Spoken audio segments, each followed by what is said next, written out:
सभी भक्तों को श्री शिवाय नमस्तुभ्यम हर हर महादेव।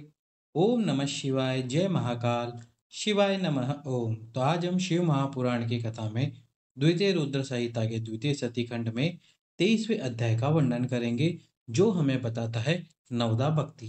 क्या होती है नवदा भक्ति? ये नवदा भक्ति का वर्णन भगवान शंकर ने ही बताया है।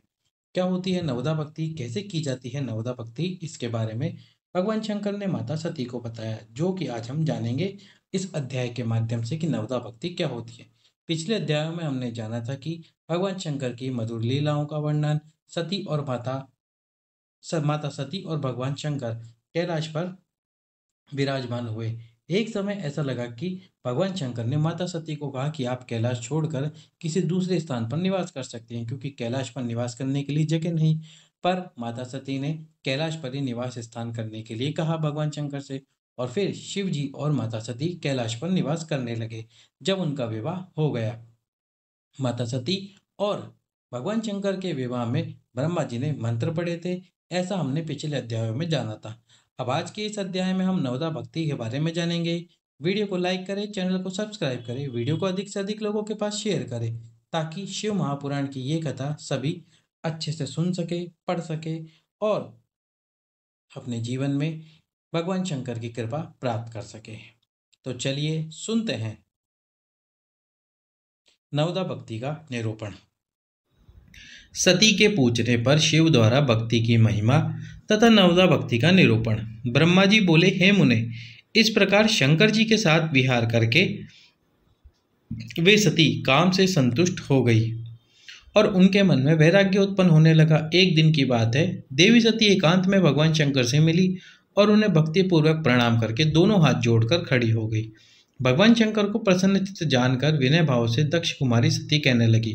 सती बोली, हे देव महादेव, हे करुणा सागर, हे प्रभु दीनों उद्धार परायण, हे महायोगिनी, मुझ पर कृपा कीजिए। आप परम पुरुष हैं, इस जगत के स्वामी हैं।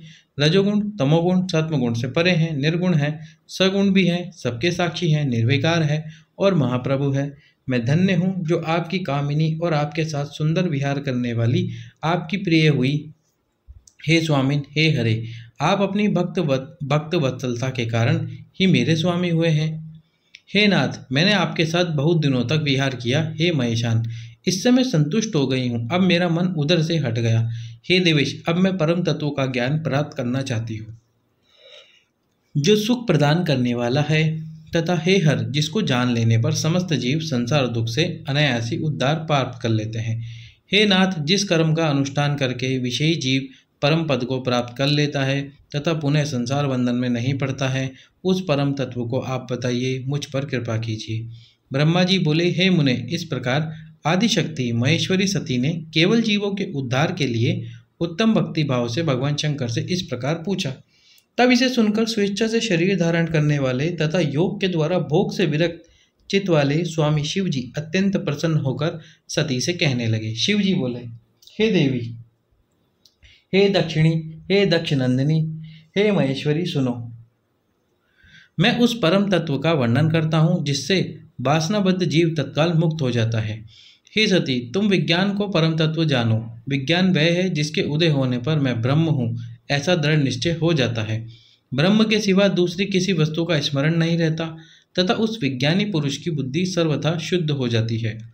हे प्रिय, वह विज्ञान दुर्लभ है। त्रिलोकी में उसका ज्ञाता कोई बिरला ही होगा।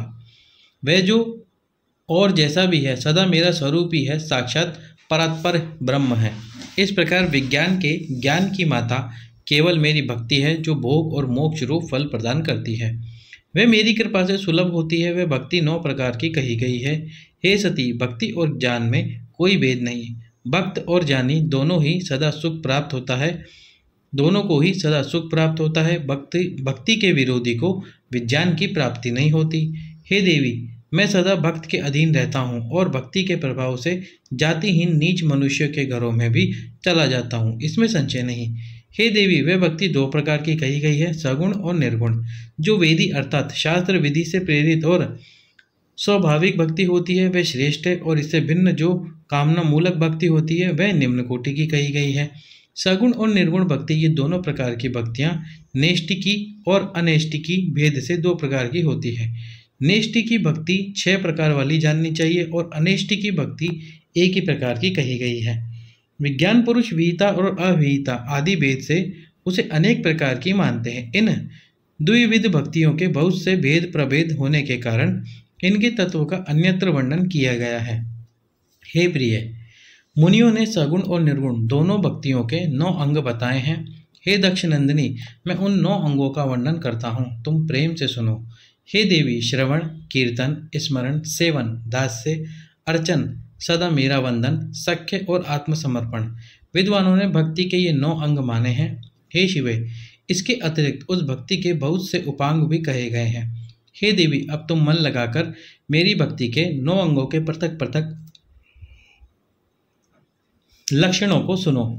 जो भोग तथा मोक्ष प्रदान करने वाले हैं, जो स्थिर आसन पर बैठकर तन मन आदि से मेरे कथा कीर्तन आदि का नित्य सम्मान करते हुए प्रसन्नतापूर्वक अपने श्रवण पुटों से उसका पान किया जाता है, उसे श्रवण कहते हैं। जो हृदयाकाश के द्वारा मेरे दिव्य जन्म एवं कर्मों का चिंतन करता हुआ प्रेम से वाणी द्वारा उसका उच्च स्वर से उच्चारण करता है, उसके इस भजन साधन को कीर्तन कहा जाता है। हे देवी, मुझ नित्य महेश्वर को सदा और सर्वत्र व्यापक जानकर संसार में निरंतर निर्भय रहने को स्मरण कहा गया है। ये निर्गुण स्मरण भक्ति है। अरुणोदय काल से प्रारंभ कर शयन पर्यंत तत्पर चित्त से निर्भय होकर भगवत विग्रह की सेवा करने को स्मरण कहा जाता है। हर समय सेव्य की अनुकूलता का ध्यान रखते हुए हृदय और इंद्रियों से जो निरंतर सेवा की जाती है, वही सेवन नामक भक्ति है। अपने को प्रभु का किंकर समझकर हृदयामृत के भोग से स्वामी का सदा प्रिय संपादन करना दास्य कहा गया है। अपने को सदा सेवक समझकर शास्त्र विधि से मुझ परमात्मा को सदा पाद्य आदि 16 उपचारों का जो समर्पण करता है, उसे अर्चन कहा जाता है। वाणी से मंत्र का उच्चारण करते हुए तथा मन से ध्यान करते हुए 8 अंगों से भूमि का स्पर्श करते हुए जो इष्ट देव को अष्टांग प्रणाम किया जाता है, उसे वंदन कहा जाता है। ईश्वर मंगल अमंगल जो कुछ भी करता है वह सब मेरे मंगल के लिए है, ऐसा दृढ़ विश्वास रखना सख्त भक्ति का लक्षण है। देह आदि जो कुछ भी अपनी कही जाने वाली वस्तु है, वह सब भगवान की प्रसन्नता के लिए उन्हीं को समर्पित करके अपने निर्वाह के लिए कुछ भी बचाकर न रखना अथवा निर्वाह की चिंता से भी रहित हो जाना आत्मसमर्पण कहा जाता है। मेरी भक्ति के ये 9 अंग हैं जो भोग तथा मोक्ष प्रदान करने वाले हैं। इनसे ज्ञान प्रकट हो जाता है तथा ये साधन मुझे अत्यंत प्रिय हैं। मेरी भक्ति के अनेक उपांग भी कहे गए हैं, जैसे बिल्व आदि का सेवन, इनको विचार से समझ लेना चाहिए। हे प्रिय, इस प्रकार मेरी सांगोपांग भक्ति सबसे उत्तम है। यह ज्ञान वैराग्य की जननी है और मुक्ति इसकी दासी है। हे देवी, भक्ति सर्वदा सभी कर्मों के फलों को देने वाली है। यह भक्ति मुझे सदा तुम्हारे समान ही प्रिय है। जिसके चित्त में नित्य निरंतर यह भक्ति निवास करती है, वह मुझे अत्यंत प्रिय है। अब हम जानते हैं कि साष्टांग प्रणाम किसको कहते हैं। जब हम साष्टांग प्रणाम करते हैं तो शिव महापुराण की ये कथा यानी शिव महापुराण क्या बताती है। दोनों चरणों, दोनों हाथों, दोनों जानुओं, वक्षस्थल, सिर, मन, वाणी तथा भक्ति भाव से मतांतर दृष्टि से इस प्रकार 8 अंगों से भूमि पर दंड की भांति लेटकर जो प्रणाम किया जाता है, इसे हम अष्टांग प्रणाम कहते हैं। हे देवेशी, तीनों लोकों और चारों युगों में भक्ति के समान दूसरा कोई सुखदायक मार्ग नहीं। कली युग में तो यह विशेष सुखद एवं सुविधाजनक है, क्योंकि कली युग में प्राय ज्ञान और वैराग्य दोनों ही ग्राहक के अभाव के कारण वृद्ध, उत्साह शून्य और जर्जर हो जाता है। परंतु भक्ति कली युग में तथा अन्य सभी युगों में भी प्रत्यक्ष फल देने वाली है। भक्ति के प्रभाव से मैं सदा भक्त के वश में रहता हूँ, इसमें संदेह नहीं। संसार में जो भक्तिमान पुरुष है, उसकी मैं सदा सहायता करता हूँ और उसके कष्टों को दूर करता हूँ। उस भक्त का जो शत्रु होता है, वह मेरे लिए दंडनीय है, इसमें संशय नहीं है। हे देवी, मैं अपने भक्तों का रक्षक हूँ। भक्ति की रक्षा के लिए ही मैंने कुपित होकर अपने नेत्र जनित अग्नि से काल को भी भस्म कर डाला था। हे देवी, भक्त की रक्षा के लिए मैं पूर्व काल में सूर्य पर भी अत्यंत क्रोधित हो उठा था और मैंने त्रिशूल लेकर सूर्य को भी जीत लिया था। हे देवी, मैंने भक्त के लिए सैन्य सहित रावण को भी क्रोधपूर्वक त्याग दिया और उसके प्रति कोई पक्षपात नहीं किया। हे देवी, भक्तों के लिए ही मैंने कुमति से ग्रस्त व्यास को नंदी द्वारा दंड दिलाकर उन्हें काशी के बाहर निकाल दिया। हे देवेशी, बहुत कहने से क्या लाभ, मैं सदा ही भक्त के अधीन रहता हूँ और भक्ति करने वाले पुरुष के अत्यंत वश में हो जाता हूँ, इसमें संदेह नहीं। तो अब हम आपको बताते हैं तुमरुकेश्वर महादेव वाला उपाय। तो यदि आपकी कोई विशेष कामना है और आप चाहते हो वो कामना पूर्ण हो जाए, तो आपको क्या करना है? शमी के वृक्ष के नीचे, शमी के वृक्ष के नीचे आपको ये उपाय करना है। सबसे पहले तो एक मिट्टी का दीप ले लेना है। अब इस दीप में आपको गोल बाती लगानी है और साथ में डालना है घी, शमी के वृक्ष के नीचे। अब आप ये उपाय कब कर सकते हो? ये उपाय शिवरात्रि वाले दिन किया जा सकता है, सोमवार के दिन किया जा सकता है। सोमवार और शिवरात्रि के दिन आप ये उपाय कर सकते हो। ये यदि सोमवार शिवरात्रि आने में दूर है तो आप अगले दिन ही, जिस दिन आपने ये वीडियो देखा उसके अगले दिन ही इस उपाय को कर सकते हो। उपाय कैसे करना है? शमी के वृक्ष के नीचे प्रदोष काल में आपको ये दीप लेके जाना है और इसके अंदर आपको डालनी है एक लौंग और साथ में डालनी है एक काली मिर्ची। ये लौंग और काली मिर्ची आपको आपकी कामना करते हुए इस दीपक के अंदर डालनी है और फिर आपको इस दीप को प्रज्वलित करना है। जब आप प्रज्वलित करोगे तो आपको नाम लेना है तुमरुकेश्वर महादेव।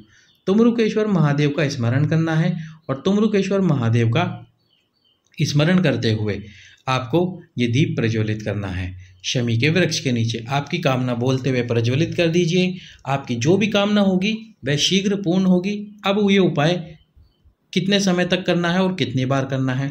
तो देखो, आपको 5 या तो शिवरात्रि ले लो, 5 सोमवार ले लो या 5 प्रदोष ले लो, या यदि आपको प्रदोष और शिवरात्रि ऐसा लगता है कि ज़्यादा समय लगेगा तो 5 दिन, कोई से भी 5 दिन आप अपने हिसाब से चुन लीजिए। जैसे सोम, मंगल, बुध, गुरु, शुक्र, ऐसे 5 दिन आप डिसाइड कर लीजिए और 5 दिन जाके लगातार शमी के वृक्ष के नीचे ये एक दीप प्रज्वलित कर दीजिए।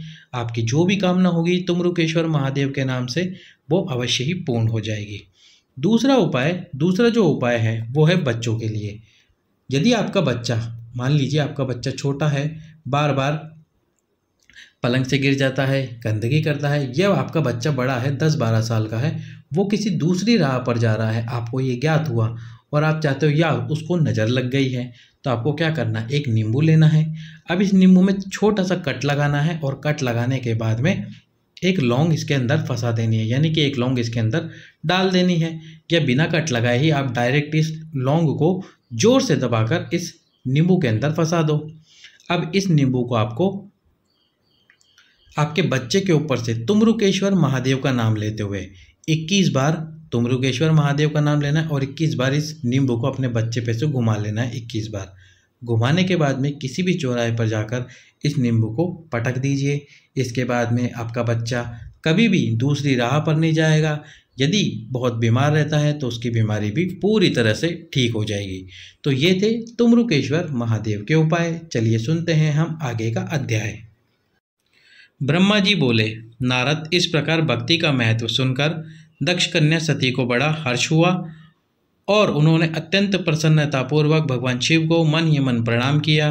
हे मुने, देवी सती ने पुनः भक्ति विषयक शास्त्र के विषय में बड़े आदरपूर्वक पूछा, जो लोक में सुखदायक तथा जीवों के उद्धार का साधन है। हे मुने, उन्होंने यंत्र, मंत्र शास्त्र, उनके महात्म्य तथा अन्य जीवोद्धारक धर्ममय साधनों के विषय में विशेष रूप से जानने की इच्छा प्रकट की। सती के इस प्रश्न को सुनकर शंकर जी के मन में बड़ी प्रसन्नता हुई। उन्होंने जीवों के उद्धार के लिए सब शास्त्रों का प्रेम पूर्वक वर्णन किया। महेश्वर ने 5 अंग सहित तंत्र शास्त्र, यंत्र शास्त्र तथा भिन्न भिन्न देवेश्वरों की महिमा का वर्णन किया।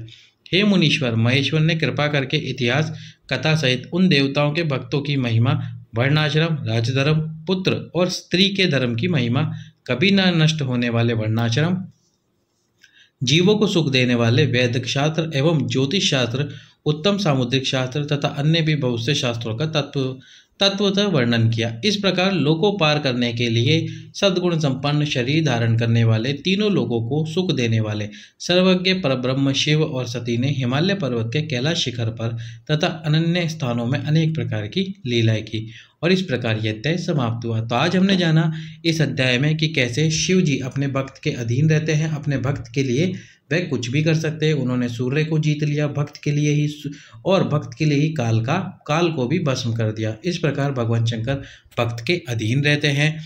और आज हमने नवदा भक्ति जानी, यही नवदा भक्ति कहलाती है। तो आप सभी को श्री शिवाय नमस्तुभ्यम, हर हर महादेव। अगली वीडियो में जानेंगे हम अगला अध्याय और अगला उपाय। सभी भक्तों को हर हर महादेव।